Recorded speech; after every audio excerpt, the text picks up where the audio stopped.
welcome back to my channel. Today I wanted to do another collection video because I was having a really fun time just kind of going over the different collections I have when I showed you the alocasias and anthuriums. So today I'm going to show you, I'm just going to call it for the purposes of this video, my prayer plants, but it will be Calathea, maranta, Stromante, and Gopertia, which is what some Calathea have been reclassified as. And I have quite a few of these. These are probably one of my favorite types of plants. I know that they are kind of an acquired taste because they can be picky, but I do have some that I'm going to show you that I think are excellent choices if you don't have tons of humidity and if you're not really into the kind of picky plants that you have to hover over.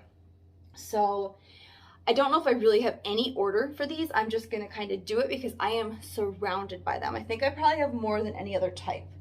Maybe not philodendrons. Let's see. 1, 2, 3, 4, 5, 8, 9, 10. Okay, I've got 11 of them here. And is that it? Yeah, I think just the 11. So yeah, let's just get into it. So the first one I'm going to show you, I actually have 2 of because I love it so much. And that is the lemon lime maranta.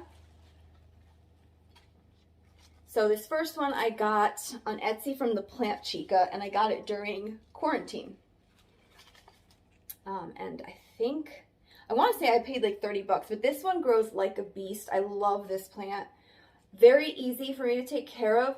You just don't let the soil dry out pretty much. And I think I'm going to give you right off the top here my 2, like if I could say do these 2 things, these are the 2 things that I would hands down recommend to keep your prayer plants or any of the types I mentioned in good shape. So I know humidity is important, and I do have a humidifier, so I can't go and say don't worry about that. I have a humidifier and I'm sure that it helps, but number 1 is stop misting the leaves. I used to mist the leaves of my Orbifolia, and I'm going to pull him here and show you right now. So I used to mist his leaves, and you can see on these older ones that I have lost most of the leaf because it kept browning and I kept cutting, and I just always thought that it was a humidity issue. And I think that it may have been a combination of that, but also fungal. By misting the leaves, you're not really increasing the humidity hardly at all because it's going to evaporate, and that's that. But the water that sits on it does have a chance to do fungal infections. And I forget, I don't know whether it was a video or a podcast or something I watched that said this, and then it just kind of clicked that that's exactly what my leaves look like. That's what they keep doing, and I keep misting them and it keeps getting worse. So I stopped misting. And the leaves that come out still have a little bit of brown, and I think that's just the nature of this type of plant. But you can see, like, this is a new leaf. It's got a tiny bit of brown there and maybe a tiny bit here, but hands down way better than the old leaves that I misted. Like, no doubt. The other tip is really they like distilled water. I don't use faucet water on these guys. I made that my New Year's resolution.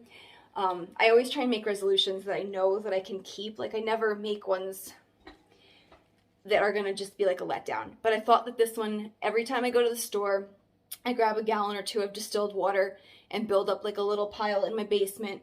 That way I have it ready to go. I can put my mosquito bit tea bags in it, which is something I talk about in my pest care video. If you want to see that, that's something I find comes in really handy with plants like this where the soil stays damp.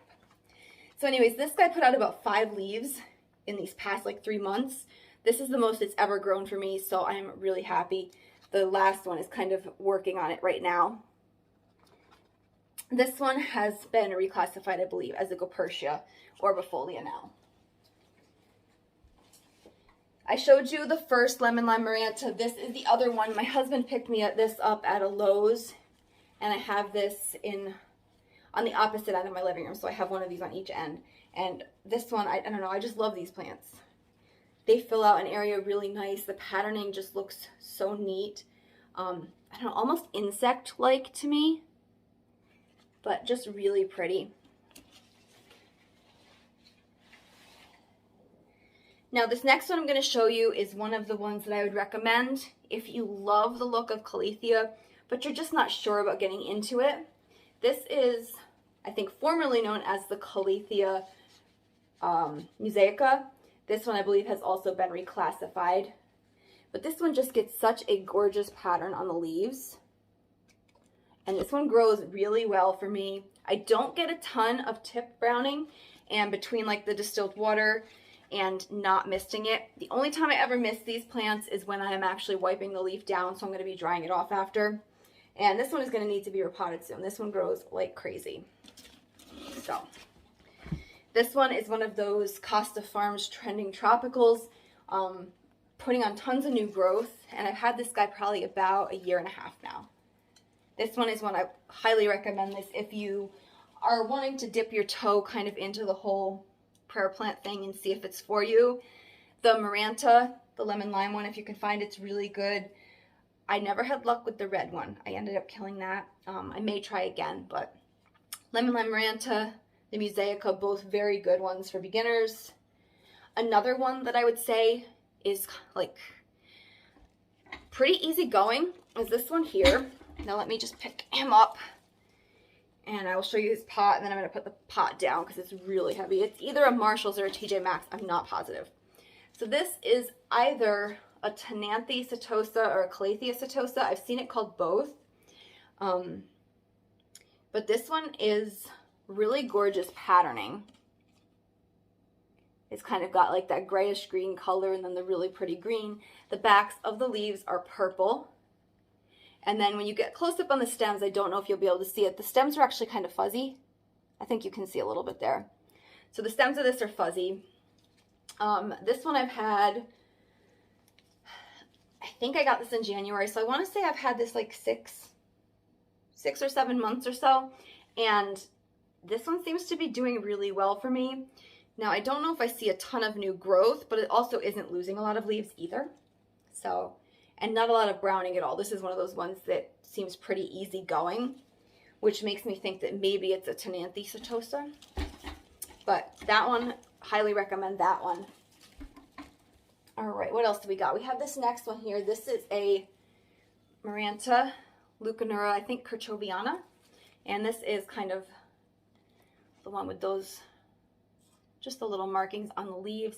This is another one that, I don't know, I like this one. I almost ended up getting rid of it because I had it for probably about a year, and it was just like this tiny section down here. And then all of a sudden this year it started growing, so I don't know what happened. I am not going to complain though. So this one I really like. This is kind of just one of those small ones you tuck into one of the empty spaces, and he seems pretty happy with that. And this is also in, I think, Marshall's or TJ Maxx. Okay, another one that I would recommend for a beginner is this one. This is the Calathea Rooftorbara, and I'm not sure if this one's been reclassified, so it could be a Gopurtia. And this one is fuzzy, so the colors of it are not, it doesn't have like the typical pattern of the Calathea, but it's got green on top, it's got the burgundy undersides, but it's fuzzy. It feels velvety. This is the only one I've really had any pest issues with. This one did get spider mites, and I treated it. I know that Calathea are infamous for getting spider mites, but as long as you stay on top, fingers crossed, I haven't had many issues. We'll talk more at the end. But this is the Rooftorbara, and this is one I would recommend for a beginner too. It does have a little bit of browning, but these are lower leaves, and these are also ones that were infected by spider mites when I had an issue. So, I mean, if you look, the ones at the top all seem really pretty good, not a lot of browning. Okay, I have 4 left. The next one I'm going to show you is the Lancifolia, and this one is called the Rattlesnake Calathea, and I don't know if this one's been reclassified yet. This one I know that I've seen at Lowe's and Home Depot a couple times. I ended up picking this one up at my local nursery. And I also just realized I haven't given you guys like any prices. So I believe that these guys are usually cheap when you find them. I think I paid maybe like $7 or $8. The lemon lime marantas. The one I got on Etsy I think was like 30. The one from Lowe's or Home Depot would have been around 16 because that's their average price for hanging baskets. The Museica from Costa Farms, those are usually about $16. The Orbifolia, I actually found in a grocery store during a blizzard.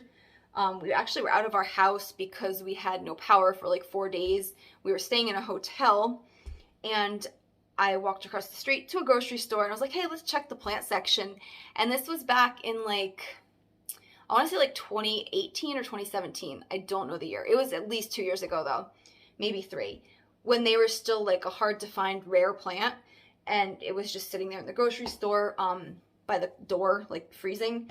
So of course I bought it. I think it was $12. The Setosa that I showed you, this one here, I paid, I believe, $25. This Calathea, let's see, the Setosa, the Lancifolia, I believe, was another $25. These came from my local nursery, which is called Adams Frager Farms in the Hudson Valley. They have 4 locations, I believe. They might be opening a 5th, I think.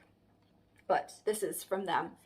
And this one is one of the slower growing ones. I haven't really noticed much new growth, but at the same time, I haven't noticed a ton of like browning or issues either. I did see a couple mealybugs, which I took care of, and I haven't seen any now in like 2 months. So I think we're out of the issue of that. And the Rooftorbara, I want to say 17. I think he was around the same price. And he was also from my local Adams Frager farm. All right, this one here, it weighs a ton because of the pot I have it in. So this is my Stromante Trio Star, and this one, I have it in a pot, and then it was too short, so I stacked plates inside of it, so it weighs like a ton. But anyways, this is the plant, and I'm going to try and tip it so you can see it without pouring all the dirt out. This is its newest leaf. Not a whole lot of variegation on that one, but that's okay. I just like this plant. I like the long kind of like lance or sword shaped leaves. I like the coloration. I like how it kind of looks pink because the backs are so dark. This one I believe was $25 also at my local nursery. And this one does have some issues I've noticed with browning. These are some of the older leaves, so I'm kind of just hanging on to see. Maybe it's just like natural. I don't have a ton of browning on the tips of all this stuff. So that one there. What else? I've got 2 left. This one came from Walmart. This is a Calathea Misto, or Calathea Misto. This pot was a hanging pot. It was like a silver one, and I just spray painted it with one of those textured spray paints. And let's get him out so you can see him closer. So he just has a really neat pattern on his leaves. Just kind of like, almost like a watercolor brush stroke down the center of each one. This one seems to be pretty good for me too. I've only had this one about a month and a half, so I can't, I can't say definitively. I do notice some browning, but, with prayer plants and the ones like this, some browning I think sometimes is inevitable. It's just kind of part of life. And then the last one I'm going to show you is still one that I'm kind of learning. I got it only a few weeks ago, and it is the Calathea Sabrina, or the Gapertia Sabrina. This one. I know I've watched a lot of videos of people saying this is like an easy one to take care of.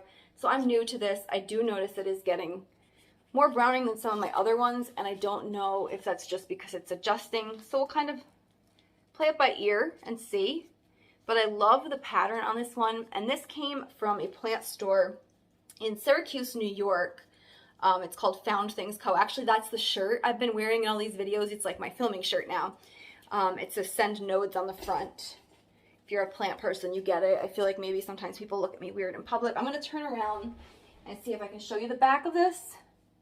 It's Found Things Co. Eastwood Plant Shop. So it's just got like their logo on the back.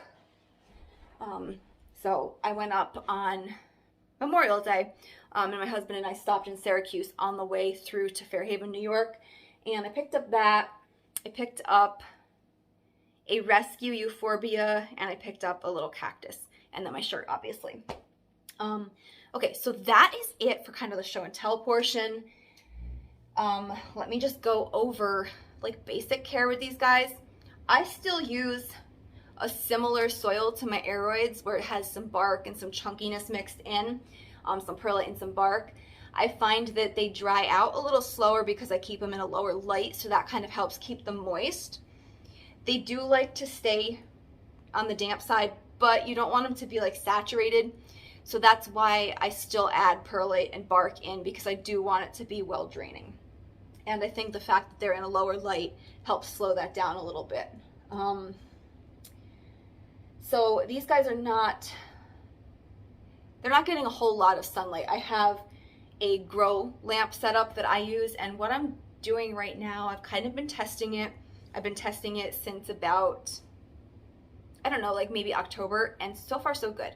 I just have a basic lamp, like a floor lamp that's got like 3 bulbs in it, and I just put in a really high lumen regular bulb.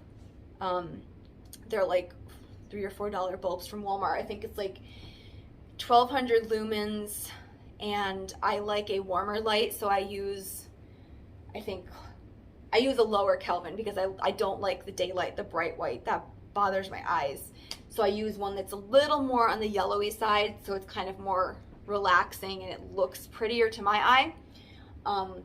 And with these guys, I've noticed new growth. I haven't noticed any decline, so I think it's working, and it's way better than spending like, I don't know, $80, $90 a grow bulb. I spent, I think, maybe $5 a bulb. So I'm in it for like, I think $20 for the lamp and maybe $15 worth of bulbs, and so far so good. I've been going since October. Now my humidifier, which I mean, like, if you can have a humidifier, I would recommend it always. I have one called an IT Vanilla. I'll go ahead and just put a little picture here. And the thing I like about it, I'm not sponsored, first off. This is not sponsored. I haven't been provided for review. I bought this with my own money. But I'm going to go ahead and pop the picture up. And basically, I like that it's tall. It's tall, so the moisture all gets like absorbed into the air, and it's not on my floor. Because I remember when I was a kid, we used to have humidifiers when we were sick, and you'd have to put like plastic sheeting down because it would get your carpet soaked and it would ruin the floor. This is not like that. This is, everything's absorbed into the air. And then I do have a little hygrometer on a shelf somewhat near it, and it constantly reads about 70% as long as the thing is working. I mean, when it runs out, you refill it. But the rest of the house isn't so humid that it's uncomfortable, so I think it just kind of raises the ambient humidity in that corner while it's running. So I pretty much just run it constantly, as long as I'm home. If I'm not home, I turn it off. I worry about anything being plugged in like that. So when I'm not home, grow lights off, humidifier off, all that stuff. But while I'm home, it's on, and that corner maintains humidity. They seem happy. So obviously, if you can do the humidifier thing, it's not going to hurt these guys. But my 2 tips, stop misting and use distilled water if you can. And then for pests, I know that they are rumored, or not rumored, but they are prone to spider mites and things like that. Knock on wood, I've only had issues with spider mites on the Rooftorbara, and I just used Captain Jack's dead bug and water. So I cover the soil. If you want the full rundown of this, go check out my pest video. But cover the soil. I hosed off the leaves while the plant's kind of tipped so that they'll run into the sink. Then I spray all the leaves, top, bottom, soil, everything with Captain Jack's dead bug. And I just do that every, I don't know, 4 or 5 days for a few weeks. And then after that, you can do it just every couple weeks as you see fit. I do use a systemic just to prevent anything like thrips, mealybugs, scale, anything like that. I have seen mealy on this guy. So I did end up killing, I think, 3 or 4 of them, and I haven't seen any since. It's been about 2 months. I manually removed the ones that I saw. Then I added systemic to the soil, and that took care of that. In general, I mean, always check before you take something as like a hard and fast rule, but in general, most of these plants are pet safe. But if you're adding systemic, that will change that. So just keep that in mind also. But that is my Calathea, Tenanthe, Stromanthe, whatever collection. I hope you guys enjoyed seeing which plants are in mine. If you have any questions about any of them or anything that's working wonderful for you, let me know in the comments below. But thank you for watching, and I'll see you in the next video.